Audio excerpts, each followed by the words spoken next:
Vous entendrez souvent la plupart de ceux des plus prospères, au milieu de la foule de leurs clients, parmi les conflits des procès et des autres honorables misères, s'écrier « Je n'ai pas le temps de vivre !»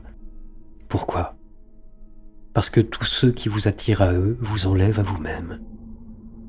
Combien de jours ne vous ont pas dérobé cet accusé, ce candidat, cette vieille femme fatiguée d'enterrer ses héritiers, cet homme riche qui fait le malade pour irriter la cupidité des coureurs de succession, et ce puissant ami qui vous recherche, non par amitié, mais par ostentation.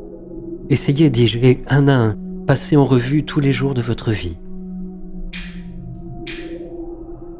Vous verrez qu'il n'en est resté pour vous qu'un très petit nombre, et de ceux qui ne valent pas la peine d'en parler.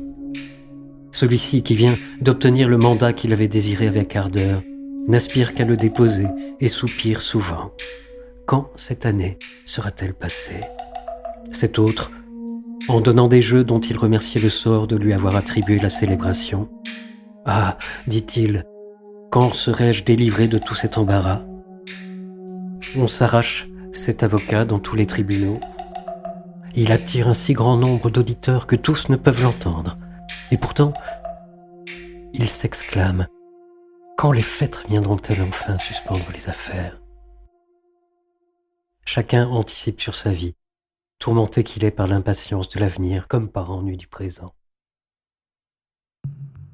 Mais celui qui n'emploie son temps qu'à son propre usage, qui règle chacun de ses jours comme sa vie, qui ne désire ni ne craint le lendemain, parce que, ayant tout connu, tout goûté jusqu'à satiété, quelle heure pourrait lui apporter un nouveau plaisir ? Que le sort aveugle décide du reste comme il lui plaira, sa vie est en sûreté déjà. On pourra y ajouter, non en retrancher.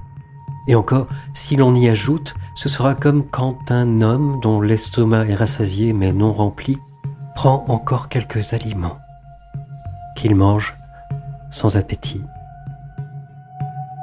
Ce n'est donc pas à ses rides et à ses cheveux blancs qu'il faut entendre qu'un homme a longtemps vécu. Il n'a pas longtemps vécu, il est resté longtemps sur terre.